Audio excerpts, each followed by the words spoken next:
Over the years, we've seen so many disappointing comic series released by writers who are hoping something will catch with audiences and something will sell. The comic book industry's been headed downhill, and 90% of the content that the mainstream comic book industry is releasing is awful. And a huge problem I have with writers is they take existing characters and stories, then twist them around by changing race or gender or origin stories, thinking they look so inclusive and they're bound to make money, but it hasn't worked, though they've kept going, and now Raven, an iconic female DC character, is being gender swapped in the same series where they're introducing a gender fluid, non-binary Flash.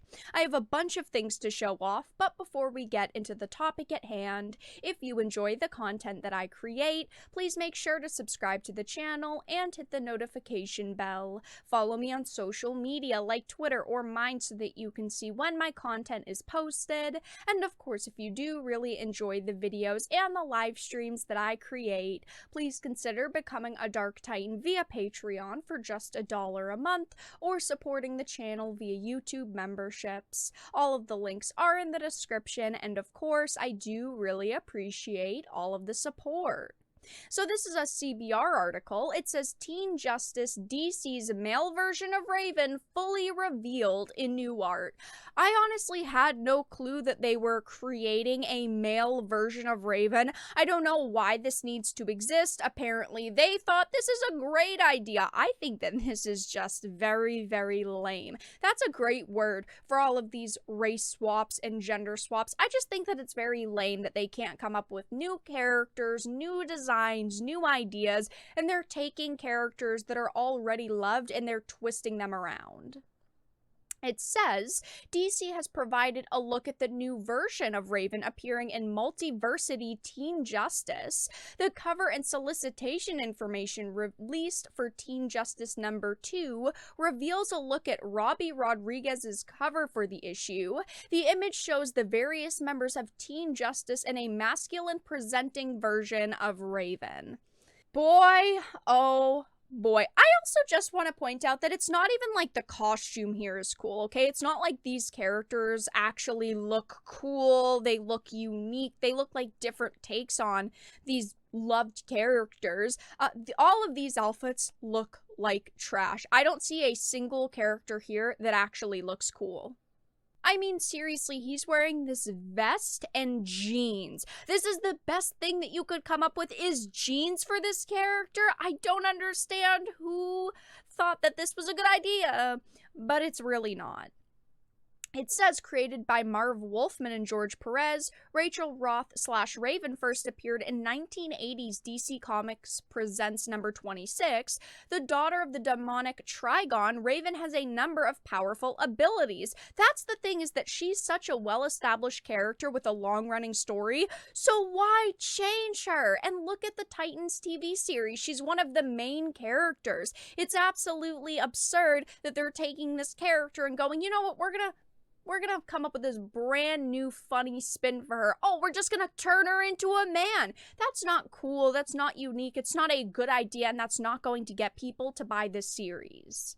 At this time, there's still a lot of mysteries surrounding this new version of Raven, who hails from Earth 11. The plot synopsis for the 6-issue Teen Justice series notes Raven has previously refused to join the team, and that team also features Jess Chambers, a gender-fluid and non-binary version of the Flash that may just be the fastest version of the character yet. Of course, this is the direction they wanted to take this new Teen Justice series in. It's not like it's only Raven they're changing. They changed the Flash, they changed Robin, they're changing Supergirl, they're changing all of these different characters, hoping that something will stick with audiences, but you need audiences to buy these series, and there's no one showing up to buy them. I know I for sure will not touch this series with a 10-foot pole.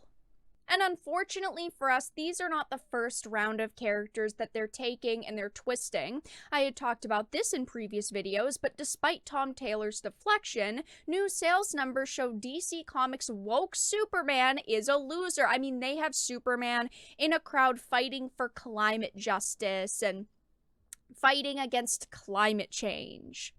The latest numbers for DC Comics' new woke Superman series, Superman Son of Kal-El, show the book is a loser despite the writer's claims to the contrary. Toward the end of January, he took to Twitter to try and deflect from sales data that showed the Son of Kal-El was a sales loser. He said, "Wow, stick around for the end of this, it's worth it. Today I woke up to piles of strangers in my mentions attacking the sales of Son of Kal-El issue 6 and celebrating the failure of our comic." Now, this was pretty confusing. I don't believe a story's worth is measured by its sales. Well, companies do, Tom.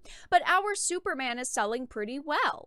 Issue number 5, where John Kent comes out as bisexual, made the top 10 in comic sales for November. His desperation to prove the book had good sales even had him quoting outlets who used DC Comics press release language that the book's 5th issue had unprecedented sales, but as noted above, neither he nor DC have shared their numbers. Of course, that's not suspicious at all. Oh yeah, they're going around gloating about how it's selling well, yet they're refusing to release any sort of numbers? Sure, Tom. Whatever you say, Tom. Next, he claims the book sold out. However, this is industry language to try and convince people it had good sales. Of note, Taylor doesn't reveal what selling out means. The book could have a very small print run before it went on to a second issue, and as we'll see, that's very likely the case. He did go on to attack some YouTubers and individuals talking about the situation because these people cannot just let people talk about their products. No, they have to try to defend them, but in the worst ways possible. Unfortunately for Taylor's entire thread, his punchline is a complete lie, as anyone who read our reporting would know. The annual for Superman Son of Kal-El did come out in December, and it fell off the top 50 chart completely when it came to unit sales. The book did place 45 on ICV2's top 50 comic books by dollar chart in December. It says not only was his narrative shoddy when he posted all of these tweets in January, but the new sales chart for January from ICV2 confirm it. Number 6 barely made it on the unit chart. It was 42nd place on the top 50 comic books by dollars chart. It was in 50th, dead last on the list, which is absolutely pathetic. It was clear in January that his thread was a deflection given he never showed any numbers, and it's abundantly clear now. It's likely without another major gimmick like making Superman gay, which is what they did in number 5, that the book will fall off the charts in February. Unfortunately, if you are a real comic book fan, we are getting more terrible content. I'm not a supporter of gender swaps. I do not like gender swaps. I wish that these writers would take a new idea and run with it, write new characters, write new stories. Unfortunately, they are so untalented that they can't. But now we're seeing a new male version of Raven be introduced into a comic series. But that's all that I really had to discuss in this video. Let everyone know your thoughts in the comment section down below. If you enjoyed, please make sure to give it a like, share it, and subscribe to the channel. And of course, if you didn't, make sure to give it a dislike. I appreciate your support either way, but I will talk to you all again in the next video really soon.